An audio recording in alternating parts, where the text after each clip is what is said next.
What's up, Heartway family? So glad that you are joining us for another week of Heartway at Home. You all are in for a special treat. Our very own Ryan Howard is going to be sharing a wonderful message with each and every one of you. I want to share an important announcement with you on April 4th. Many of you know that is going to be Easter Sunday. And so we invite you, if you've been tuning in online and you've been kind of staying away from the crowds, to come hang out with us in person on April 4th, Easter Sunday, right here at Heartway. It's going to be an incredible service, and we want you to be there. But if you still want to stay home and be cautious and play it safe, that's totally cool. Guess what? We are going to be live streaming our Heartway at Home service at 10 a.m.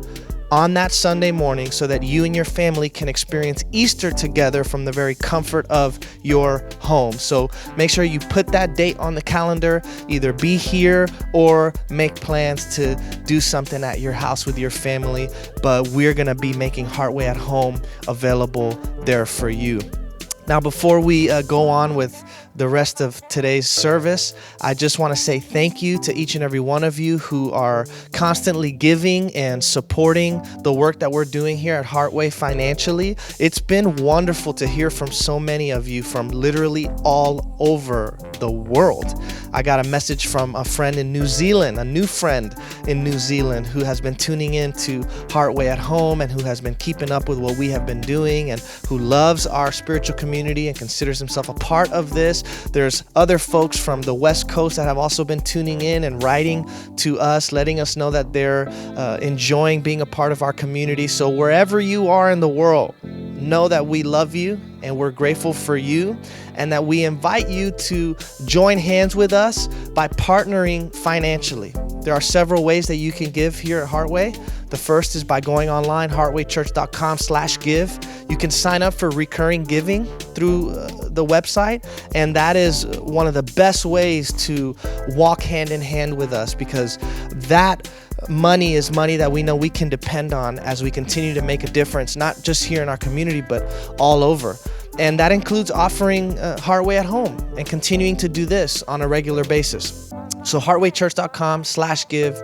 I invite you to go there. You can also Cash App any dollar amount to $Heartway Church, or you can text a donation to 84321. And when you initially do that, you'll have to kind of fill out a little form. You'll get a link. You click Heartway. You put in your information.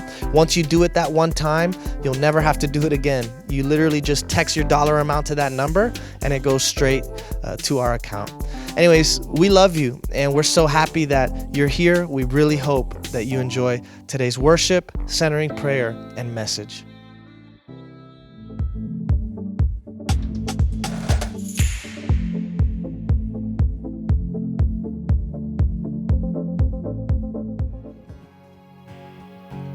Good morning, Heartway. You're ready. I love it. Will you guys stand to your feet? We're going to worship this morning. How we doing? Everybody okay? Did we get enough sleep last night? It's all good. Come on. I see your fingerprints, the work of your hands. It's all in your hands. I see the evidence, leaving nothing to chance. The world's in your hands. So I rest in your promises. Now I am sure of this, I'm yours.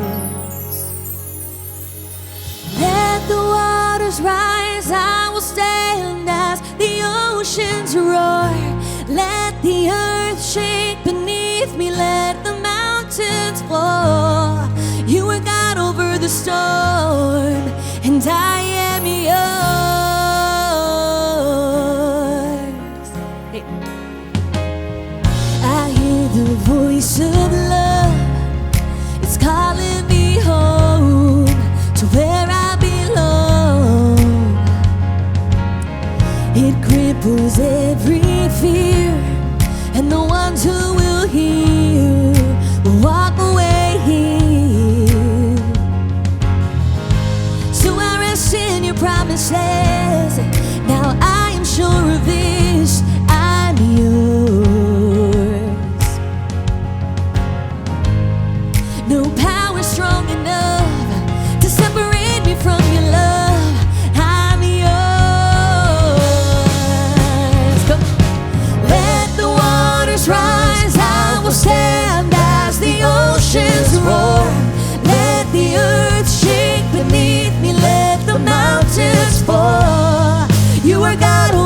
storm, and I am yours.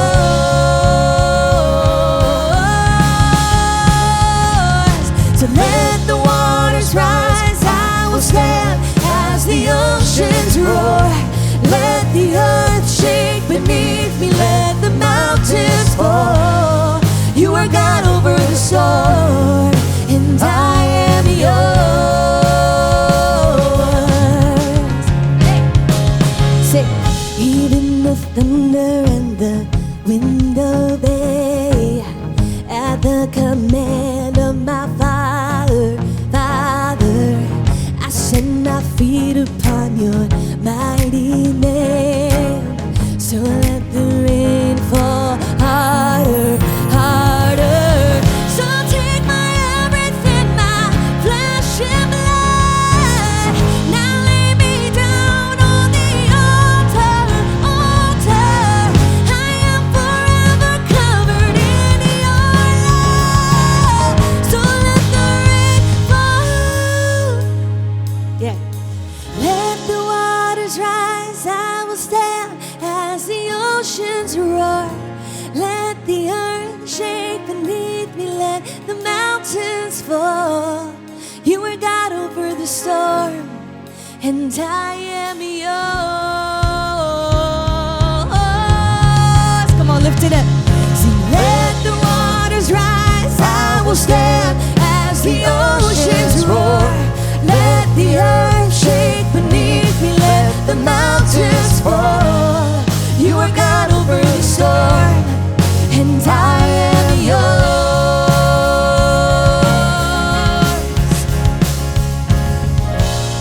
You are God over the storm, and I am yours.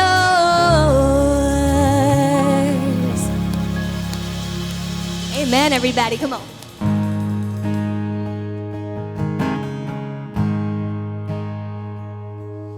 Aren't you guys glad you came this morning? It's gonna be a good day, I can feel it. Come on. I love you, Lord. Oh, your mercy never fails me. All my days I've been held in your hands. From the moment that I wake up until I lay my head, thank you, God, I will sing of the goodness of God. And all my life you have been faithful. Come on, lift it up this morning. All my life you have been so, so good. With every breath that I am able, oh, I'm gonna sing of the goodness of God. I love your voice. You have led me through the fire in darkest night. You are close like no other. I've known you as a father, I've known you as a friend, and I have lived in the goodness of God. Come on, let's lift it up. All my life, and all my life you have been faithful. Sing, all my life you've been so good. All my life you have been so, so good. With every breath that I am able, oh, I'm gonna sing of the goodness of God. Come on, this next part is real easy. It just says your goodness. 'Cause your goodness is running after, it's running after me. Come on, say it again. Your goodness is running after, it's running after me. With my life laid down, I'm surrendered now. I give you everything. Oh, your goodness is running after, it's running after me. Oh, lift it up, say, your goodness is running after, it's running after me. Oh, your goodness is running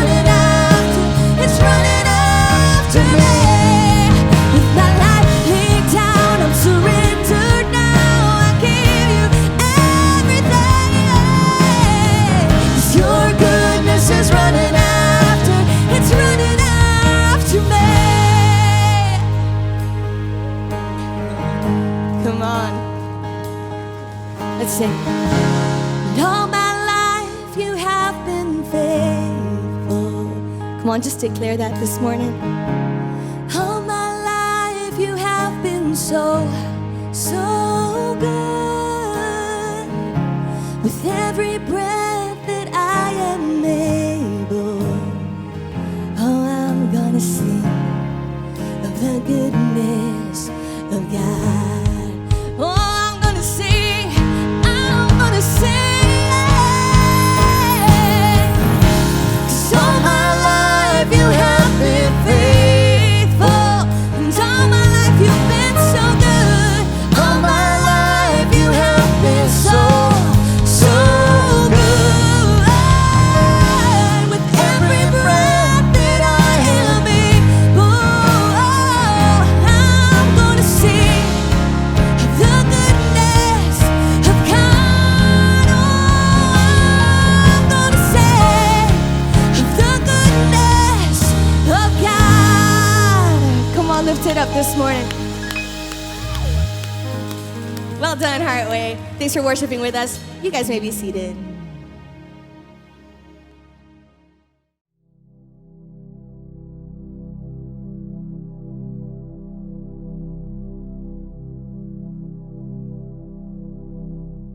All right. Good morning, everybody. So happy to see all of your beautiful faces. I wish I could see your smiles, but I see it through the eyes. So I want to start off this time with reading a verse, and it's Romans 1:20. It says, "From the beginning, creation in its magnificence enlightens us to God's nature. Creation itself makes God's undying power and divine identity clear." So Danny and I recently were just in Joshua Tree, California this past week because I had some work out there. So we took a trip and we got to spend the entire week just in this remote, beautiful location. Has anybody here ever been to Joshua Tree? Oh yeah, you have? Awesome. It's such a beautiful place. Like, it's just so peaceful and quiet, and I feel like just so far away from all of the noise. It's truly an incredible place. So one of the nights that we were there, we got to sit on the hammock outside, and I remember looking up and just seeing all of these stars on stars on stars. Like, literally the stars were all connecting, aligning, all these constellations, they were just all twinkling. We literally saw like shooting stars like second after second. It was beautiful. Like, I don't even have words to really and truly describe what we experienced. But a few thoughts came up as we were just looking at this beautiful expression of God. And that's really what came to my mind. I'm like, wow, this is such a beautiful expression of God, God's true power, God's true love, God's perfect self in the sky. And what a beautiful example of us. You know, to look up into the sky and that be a reflection of us, that we are able to experience this life, to experience this beautiful light in the sky. So in order to see stars, normally anytime we've ever seen stars, it's in a remote location, far away from city, far away from life, far away from the chatter, the noise, all of the lights, all of cars, you know, driving by. And the same is with our meditation practice. Very often we have to step away from all of the chatter, step away from all of the noise, all of the chaos that's happening within our minds in order to just be in this moment with God and be in this beautiful space where we can see God's limitless power. So just like that verse said, I'm going to read it to you again. It said, "From the beginning, creation in its magnificence," gosh, I can't say that word, sorry, "enlightens us to God's nature. Creation itself makes God's undying power and divine identity clear." So in today's meditation practice, I want us to see God's nature, see God's power in the present moment, in this very moment. So I'm going to ask that we all get into a comfortable position. And you can go ahead and close your eyes, and if you would like, you can place your hands downwards on your thighs, or you can place them upwards in order to receive whatever feels more comfortable to you. And we're going to begin by taking a few deep breaths.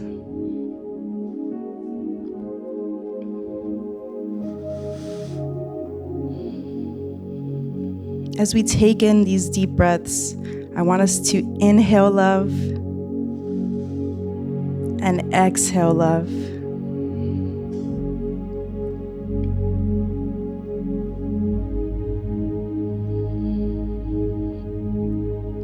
These breaths are God's gift to you.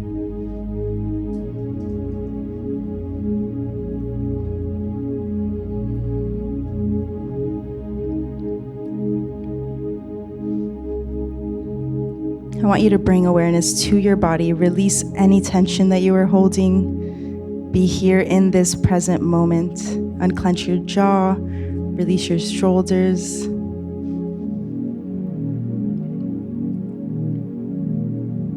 Pay attention to your breath.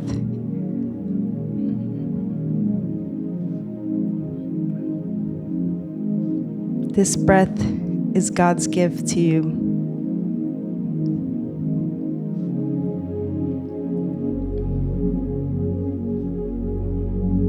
In this moment, free your mind of any chatter,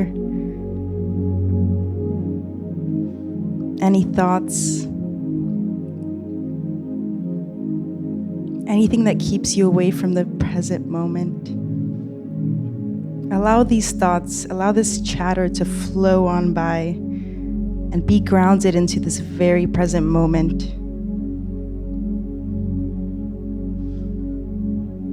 You are here for you. So honor that.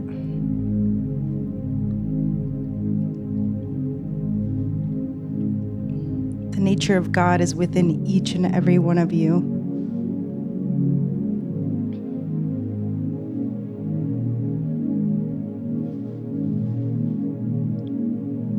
God wants you here right now in this moment.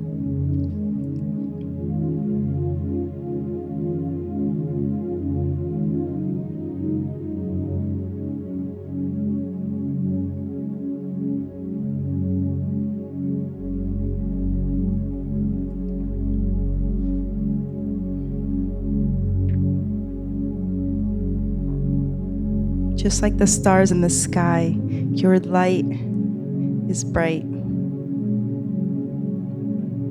And sometimes you can't see it, but it's always there.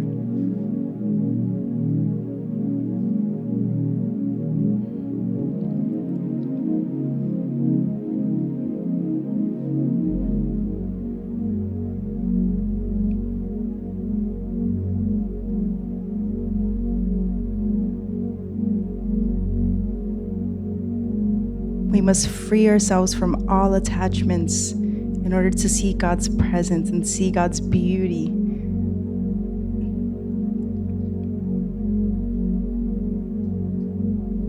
All you need is this present moment.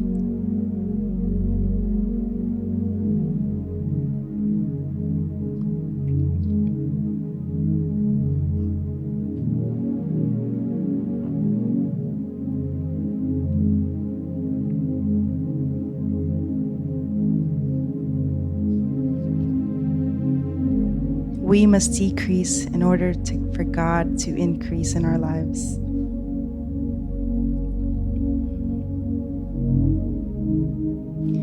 Be rid of all of your shame, all of your anxiety, all of your stress, all of your anger. Let it all go.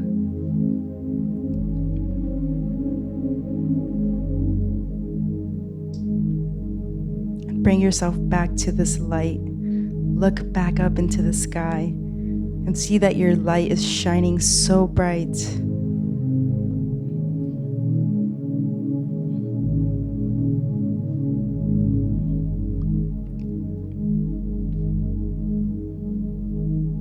You are connected to God in every moment.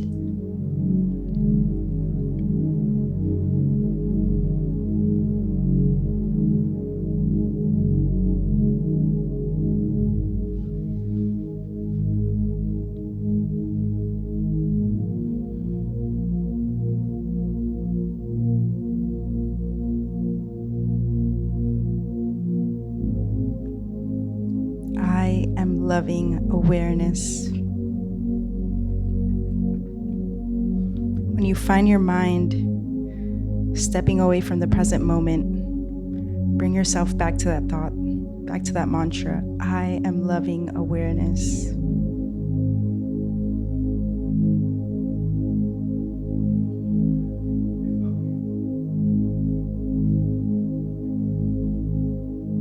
You are love. You are created for love, to love. Love is the very nature of God. You are here with God in this moment, in every moment. God never leaves your side.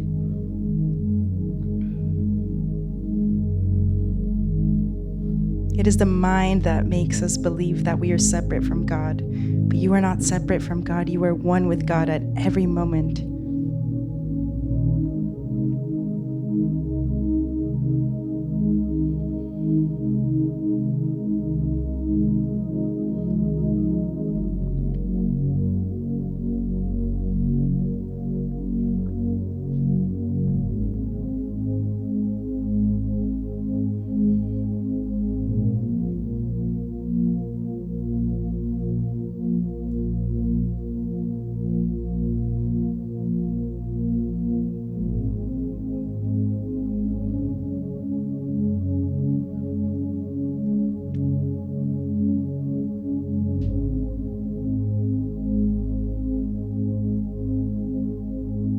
We humble ourselves before God in order to see our true selves. This is our true nature, this peace, this stillness.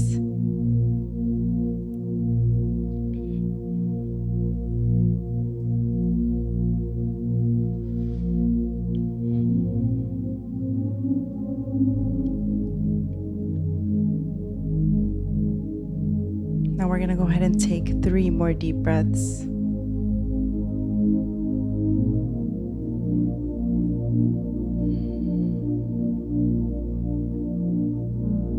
Inhaling love, exhaling love.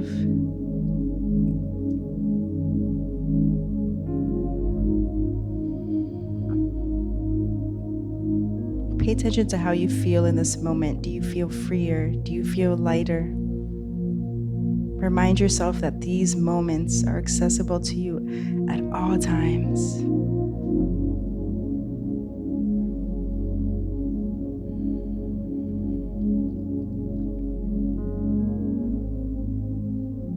Whenever you're ready, you can go ahead and open up your eyes. Amen.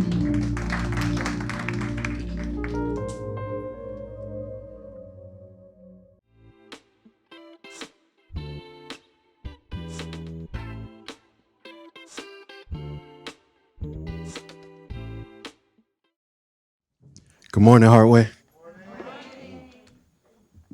Man, you guys looking good today, see? Everybody was happy like me to bust out this winter clothes, you know what I'm saying?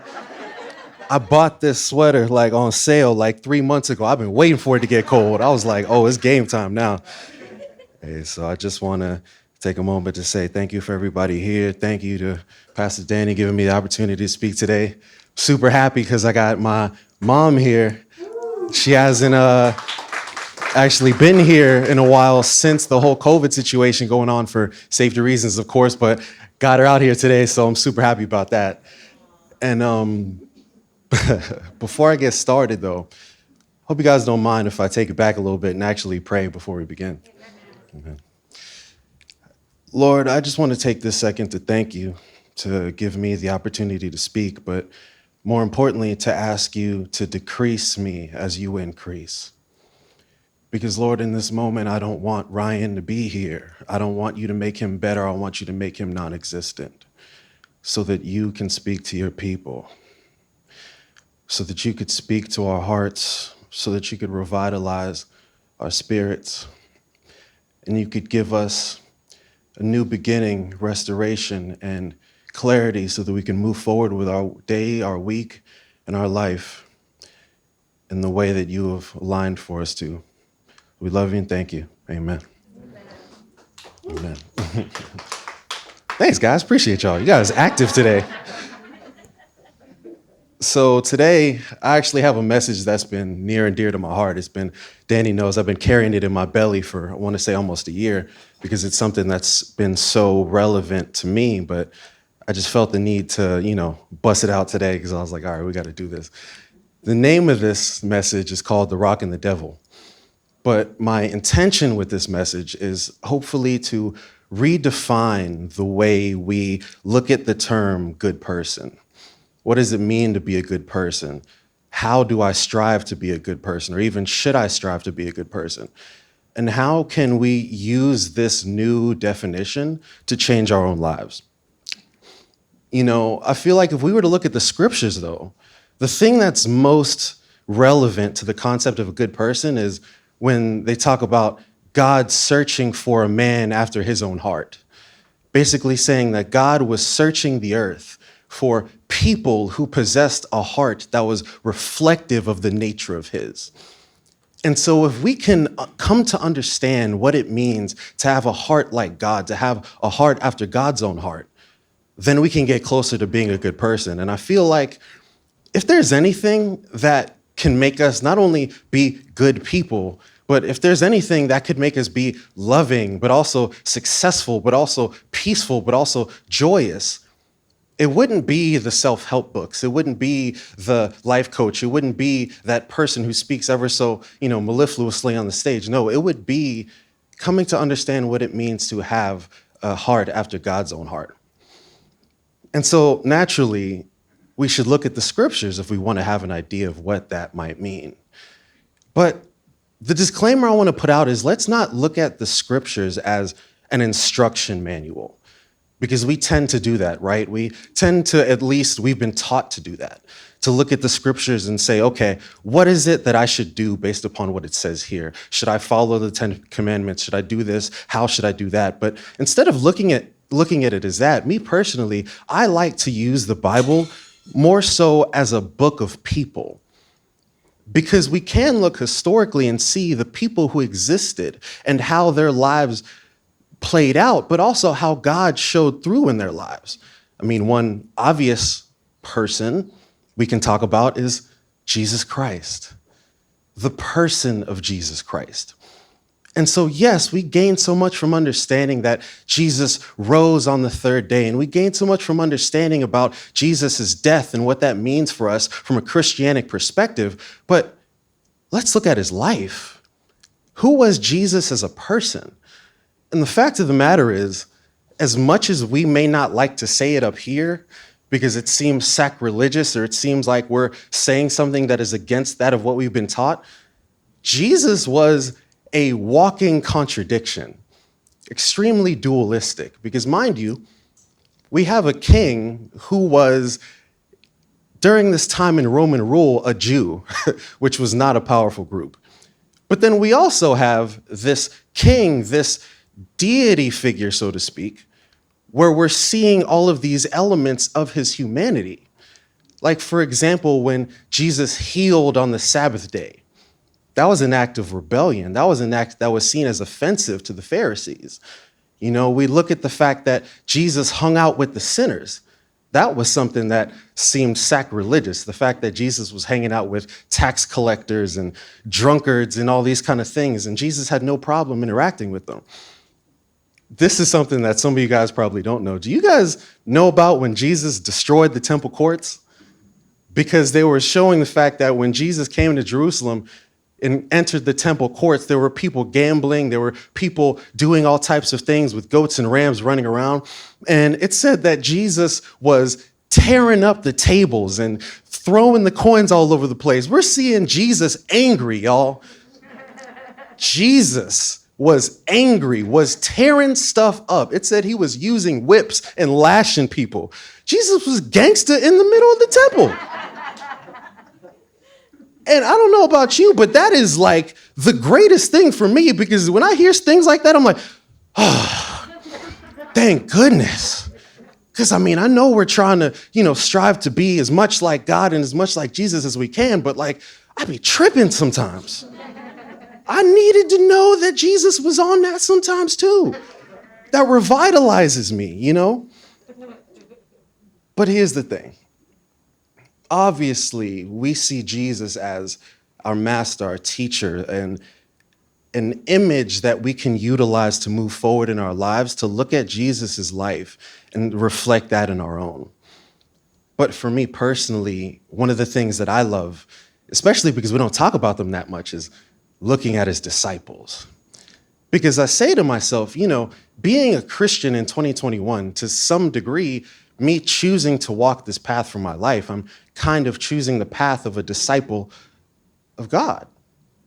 So, if I am essentially striving to be a disciple, let me peep game on the disciples that were there with Jesus, who he selected. What were the elements of these people? What were they like? Wow, they must have been so self-righteous. Wow, they must have been so capable. Wow, they must have been so powerful. He must have grabbed disciples from the richest and most noble of families where they continuously showed that they were so loving and so perfect and so amazing. Right? Well, let's see. Started looking through, you know what I mean? And I said, okay, here's a good one. What about the Apostle Paul? The Apostle Paul is considered one of the most prolific teachers that was ultimately attributed from the 27 New Testament books. He was attributed to have either written or been involved with 13 to 14 of those books. The Apostle Paul, seen as one of the most respected of the early Christians. Did you know that Paul, prior to adorning that beautiful level of title and rank from a Christianic perspective, was a murderer of Christians? He was a murderer prior to adorning that level of impressive rank and accomplishment. Then we look at Judas. I think we know what Judas did. I'm sorry, can I just tell y'all this real quick? I can't lie. There's a couple times where I've thought about it. I'm like, how funny would it be if Judas died and then showed up to heaven, right? And then Jesus is just sitting there with the rest of the disciples just you know what you did, right? Just ready to tear him up, That used to always mess me up, but okay, I'm playing with y'all a little bit too much. You're gonna see it a lot today. But now we get to my favorite disciple, Simon Peter. Simon Peter, who has given so much respect as the disciple who was one of Jesus's closest companions along with James and John. This is the man who is credited with being essentially the rock, the facilitator of the early church. His influence, his speech, his boldness, all of these things so beautiful, and we give so much credit to Simon Peter for that reason. But we also come to look at who Peter was when Jesus found him. This cursing, impulsive, aggressive fisherman who is notoriously known in the Bible for taking out a knife and slicing somebody's ear off when they were coming to take Jesus. That Simon Peter is the one who became this great and beautiful entity. And so when we come to look at this, actually, you know what? I'm going to stop. I'm going to look at the scripture. That'll make it even easier. Let's hit Luke 5:1-11. I'm going to read this with you. I'm going to, I like to do a little scripture. I'm going to get out the way first, and then we're going to powwow a little bit. So ride with me for a second. Luke 5:1-3. One day, as Jesus was standing by the lake of Gennesaret, the people were crowding around him and listening to the word of God. He saw at the water's edge 2 boats left there by the fishermen who were washing their nets. He got into one of the boats, the one belonging to Simon, and asked him to put out a little from shore. Then he sat down and taught the people from the boat. When he had finished speaking, he said to Simon, "Put out into deep water and let down the nets for a catch." Simon answered, "Master, we've worked hard all night and haven't caught anything. But because you say so, I will let down the nets." When they had done so, they caught such a large number of fish that their nets began to break. So they signaled their partners in the other boat to come and help them. And they came and filled both boats so full that they began to sink. When Simon Peter saw this, he fell at Jesus' knees and said, "Go away from me, Lord. I am a sinful man." For he and all his companions were astonished at the catch of fish they had taken. And so were James and John, the sons of Zebedee, Simon's partners. Then Jesus said to Simon, "Don't be afraid. From now on, you will fish for people." So they pulled their boats up on shore, left everything, and followed him. That is one of my favorite scriptures in the Bible. And the reason being is because we look at this depiction of a man who is saying, "I am admittedly sinful. I am admittedly a mess." I don't know about y'all, but I could relate to that. "I am admittedly imperfect. I don't even feel deserving." And we see in this moment that Jesus is presented with someone speaking in this way. And Jesus responds in the following. Number one, he gives this man attention. Because of all the boats he could have been teaching on, Jesus decided to go onto Simon's boat and said, "I will preach, I will speak on your boat."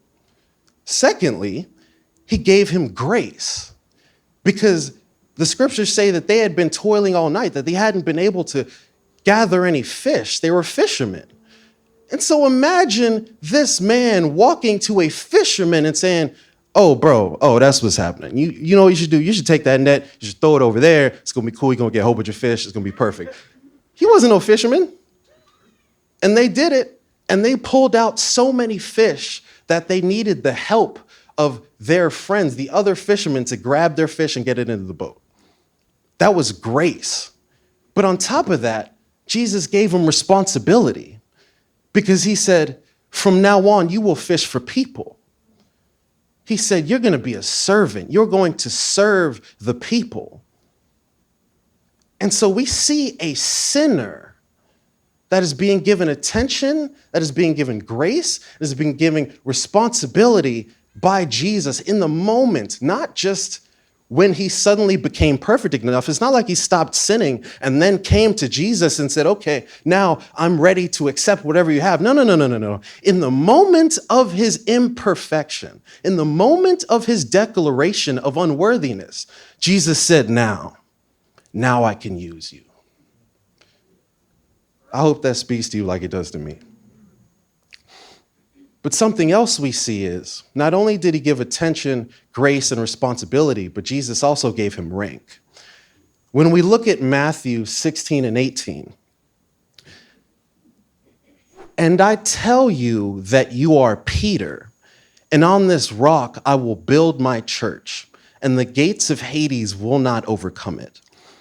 See, we call Simon Peter, but the thing is, he was actually Simon. The name Peter was given to Simon by Jesus. Peter, in the translation, being Cephas, which means rock. So essentially, Jesus adorned Simon with a new name, saying, "I will call you rock." And that's what he means when he says, "And on this rock I will build my church, and the gates of Hades will not overcome it." Do you know how enormous of a message he was saying when he gave that declaration, when he spoke that over Peter's life? When he said that you are the rock, you are the foundation from which I will build my church. But notice something. He didn't say that I'm going to change your name to Peter. He said, your name is now Simon Peter, which means you were already Simon. I'm not eliminating what you were. I'm just adding to you. I'm speaking more out of you, but also I'm fully aware that you are who you are and what you are before I came to your crazy behind. And that is representative in the fact that only 5 verses later, Jesus said this in Matthew 16 and 23. But he turned and said, I'm sorry, I got to get gangster when I read this. But he turned and said to Peter, "Get behind me, Satan. You are an offense to me, for you are not mindful of the things of God, but the things of men." Yo, Peter couldn't even keep it together for 5 verses, yo.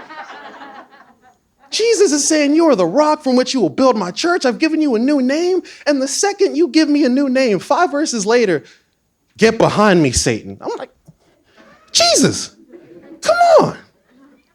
Which, by the way, when I talked about Simon cutting a man's ear off, this is where it happened.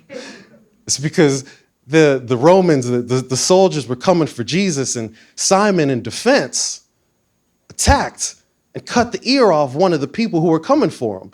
And Jesus was saying, get behind me, Satan, because what you're doing is not representative of the work of God. You think you're operating in goodness. You think you're operating in righteousness, but you're really not aware of what's happening right now. So I need you to stop. But here's what this is saying.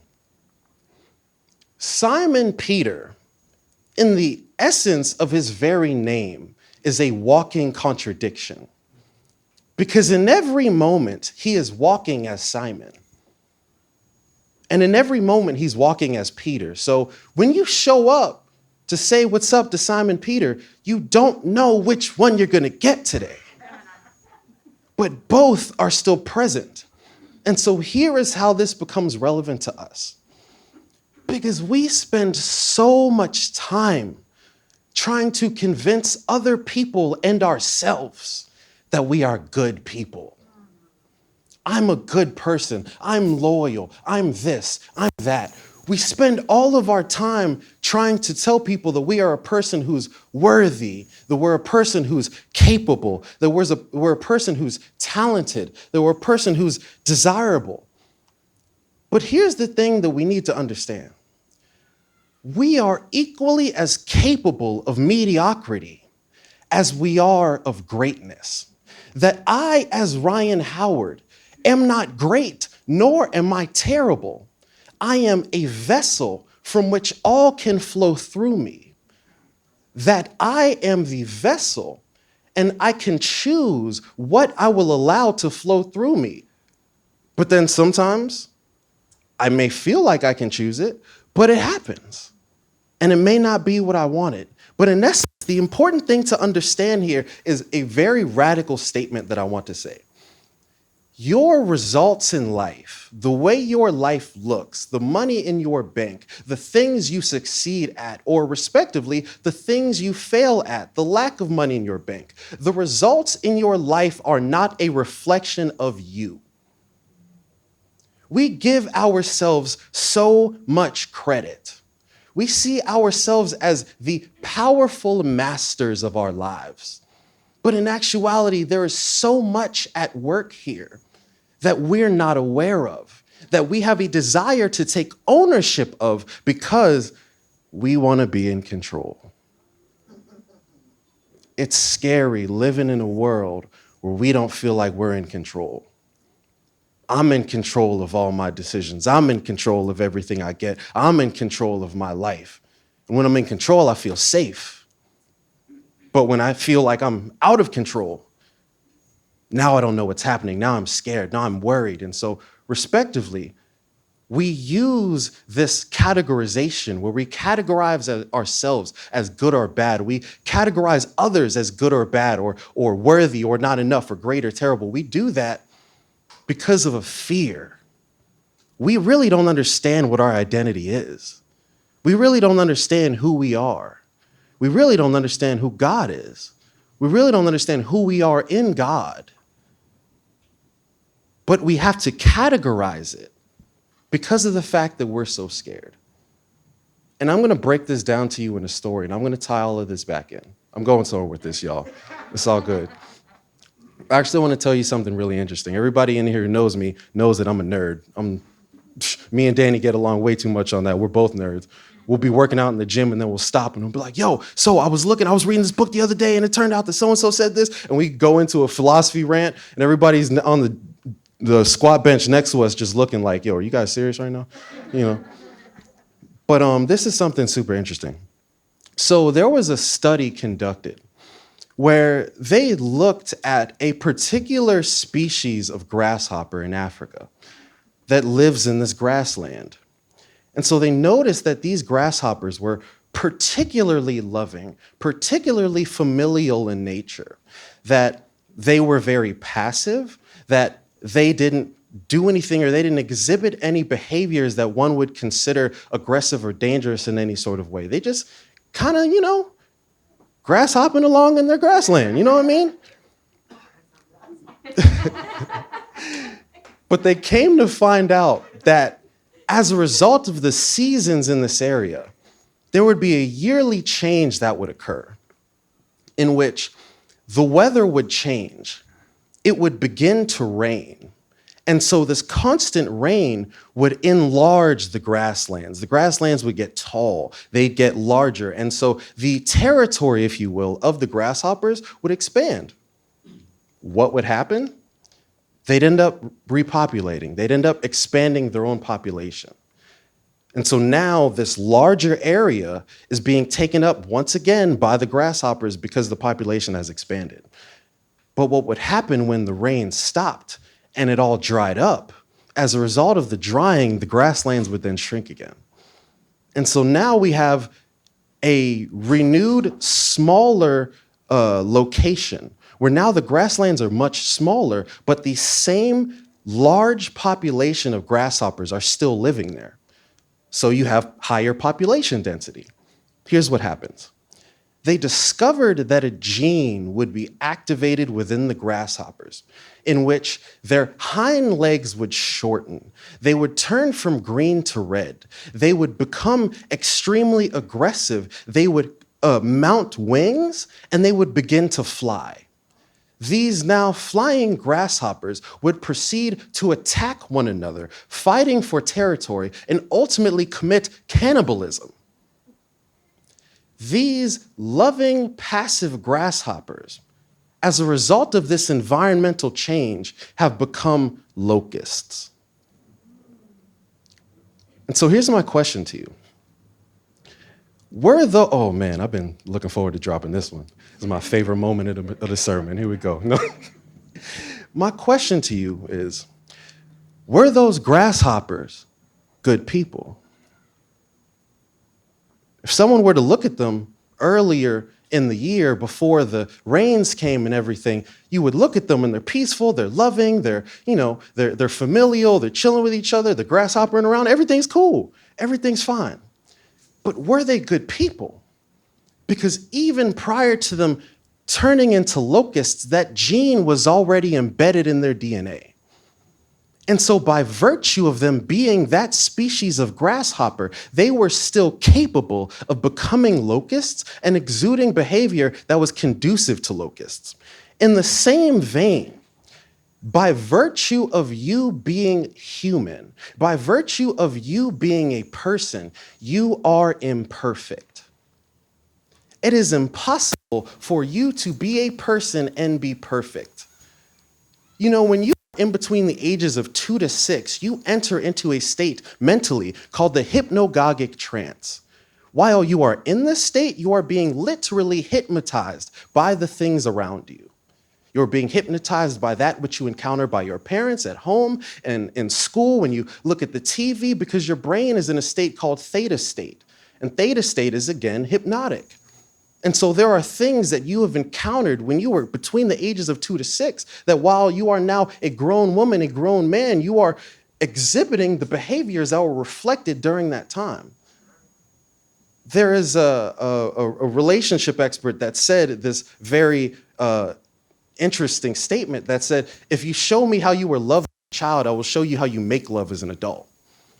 Basically showing that we are conditioned individuals, that during that time, the data that your mind and body receive, it conditions you. And it plays one of the major roles in why by the time we're 35, 95% of who you are is a conditioned set of thoughts, choices, behaviors, experiences, and emotions. 95% of who you are is a repetitive computer program by the time you're 35. So why am I saying all that? How messed up would it be if we're 95% programmed by a lot of stuff that ain't even got to do with us? A lot of stuff that we didn't choose. A lot of that stuff, and I'm telling y'all, I'm a nerd. I could go on and on about this. Of the 60,000 to 70,000 thoughts you have a day, 90% of them are the same as the ones you had yesterday. And those thoughts are conditioned too. So what sense does it make? How messed up would it be for you to be a walking program and you have to judge yourself based upon every single thing you do in every single moment, that whatever you do, that's what's defining whether or not you're worthy. That's what's defining whether or not you're capable. That's what's defining whether or not you're whatever. The point of this is your personhood is designed to serve as imperfection, because when you relinquish your personhood and step into the God in you, when you step into the space where you say, God, I'm available.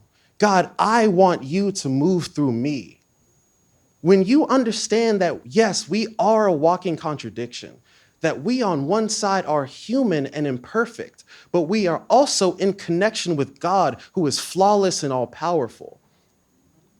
And so we are basically the vessel from which both can flow. And when we look at this, it's okay that I'm stardust, but I'm also stressful. It's okay that I'm powerful, but I'm also problematic. And God knew this when he formed us, and that's why in Acts 17:28 it says, it is in him that we live, we move, and we have our being. That isn't just some woo-woo statement. That is literally giving us clues to the genius in how we're designed. And it gives us a clue to how we should move in this world if we want to have some freedom about ourselves. If we want to be able to let go of God always having to try to prove to ourselves and others that we're a good person, always having to defend our identity. Danny told me this is one of my favorite quotes that he said. He said, defense is one of the first acts of war. If you have this identity of a certain quality of person, then now you've got to protect it. Now you got to have the guard up. And so when somebody is proclaiming a falsity against you, when they're saying something mean to you or critical of you, you got to have that guard up, because you can't let it in.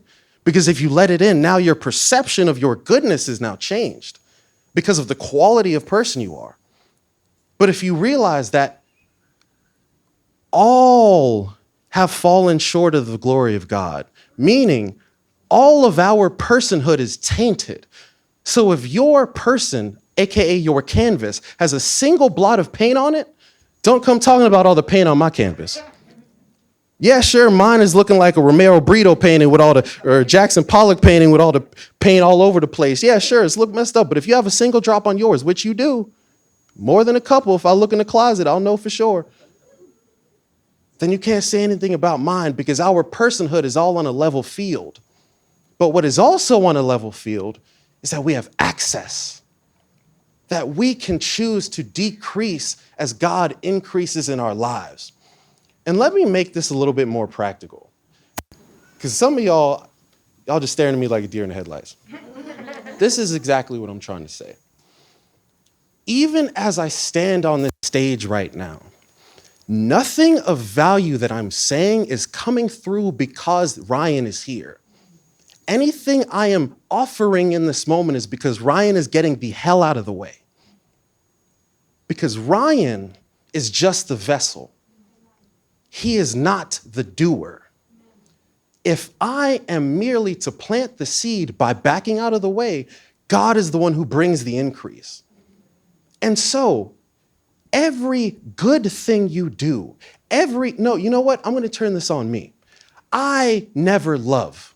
God loves through me. Ryan never accomplishes. God accomplishes through me. I never achieve. God achieves through me, because everything that bears fruit, I truly believe this, that everything that is excellent and bears fruit that comes through me is because of the God in me. So I don't need to prove to you how great I am. I don't need to tell you anything about me, because me isn't even part of the equation. If you tell me I'm messed up and be like, you're right. Why you think I'm in church? Think if I was perfect, I'd be sitting here messing with y'all? I'll be on a boat somewhere. You know what I'm saying? Already like, yo, I finished. It's done. You know what I mean? Like, wouldn't have to waste no time. But every Sunday, I'm being here just listening to Danny. Oh, okay. Thou shalt not kill. Okay. All right. Going to change that. Thou shalt not lie. Ugh. Okay. Because in adorning this mindset, we're coming to understand what it truly means to be humble. Because there's a quote that says, humility is not about thinking less of yourself, but thinking of yourself less. If you can allow yourself to not be so obsessed with your image of you, always having to enlarge it, always having to defend it, always having to validate it. If you do something good, you glorify it. If you do something bad, you gotta damn it. You always gotta put you in the equation. So narcissistic. Just forget you.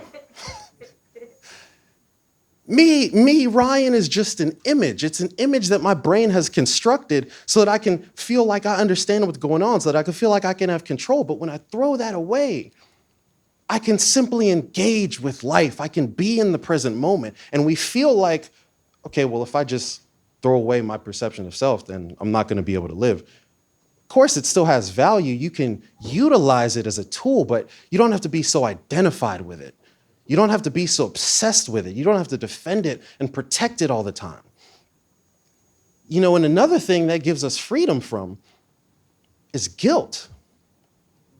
It's not freeing us from accountability. We still must be held accountable from our actions, but it frees us from guilt. You know, there is a spiritual teacher named Dr. David Hawkins that says that guilt is the basis of the large majority of our suffering. Because the truth is, the reason why you think that person, based upon what they did, should drop dead, that person that cut you off should drop dead, that person that lied on you should drop dead, the real reason why we perceive that they should drop dead is because we think that we should drop dead. Because we may not know everything about everybody else, but we've been in our own closet.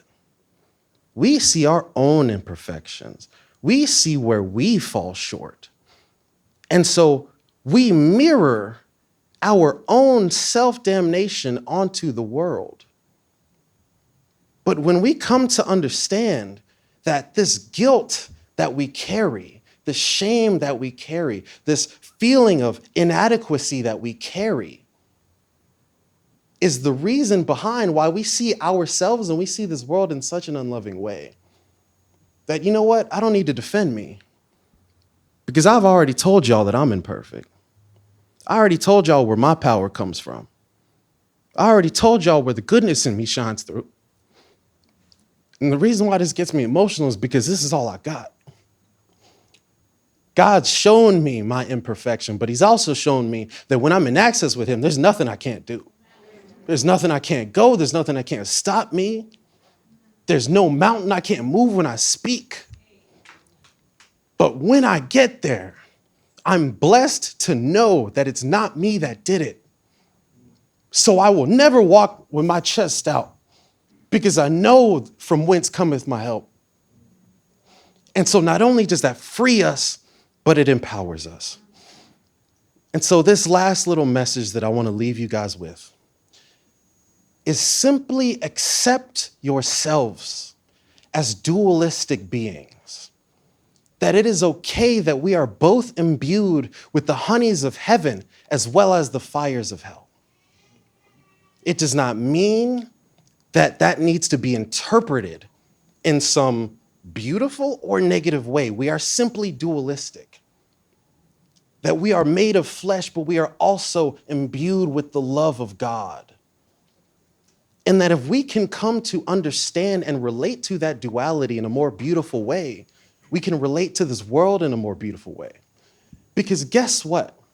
The reason why this sermon is called The Rock and the Devil is because when Jesus called Simon and said that, don't worry, you will fish for men. When he called him in that moment, he was anointing him with a new purpose. And in that moment, when Jesus anointed him, he anointed both the rock and the devil. Both of them were in there. So what does that mean? That means you don't have to keep segmenting yourself to be worthy. You're not only worthy when everything in your life looks right. You're not only worthy when you got everything all together. You shouldn't say, okay, I'm not going to pray, I'm not going to talk to God when you're feeling jacked up or when you've been making mistakes. Why? Because he knew what type of fool you were when he called you in the first place. He said, I knew you when I formed you in your mother's womb. I already knew what you were capable of. I already knew not only what your past was, but your future. I already saw you as a completed work. And so if I saw you as complete, I already saw the stumbling blocks around the way. I knew you, so you can't surprise me. And so if I, in seeing you in your completeness, am saying, I love you, you are good. When he looked at the world in Genesis, when he looked at the universe and the earth and everything, and he said, this is good, he was talking about you.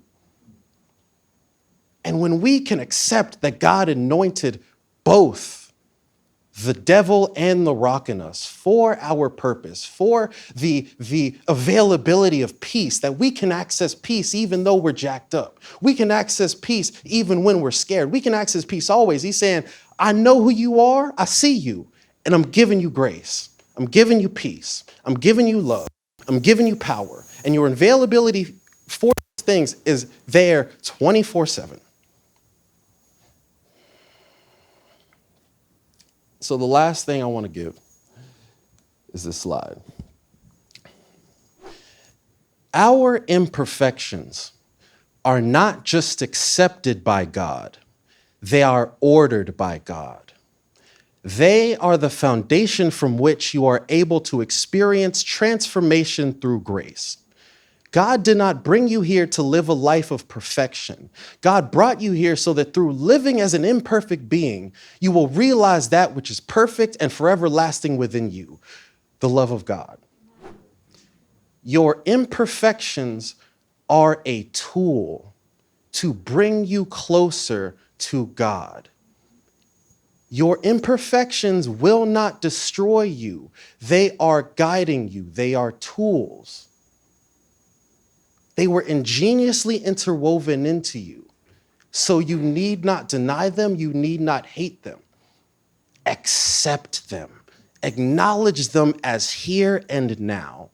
Not to acknowledge them or accept them as they always have to be here, but accept them as they are here and now. In this moment, they are a part of this conditioning. That's fine. I'm going to flow with it. I'm going to flow with it. Why? Because I trust that as I keep taking one step over the other, keep moving forward, I'm going to flow with it. I'm going to flow with it. I'm going to keep praying. I'm going to keep coming back home. I'm going to keep accessing peace. I'm going to keep finding grace. I'm going to keep asking God to guide me. And through my messy path, I know that God said something about me.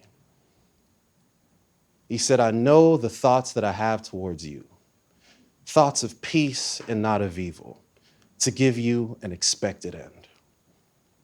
And so today I hope that we can rest in those words. We can be empowered by those words and know that in being more deeply connected to God and choosing to walk with acceptance of who we are, we can allow those words to transform us in our lives. Thank you, Heartway.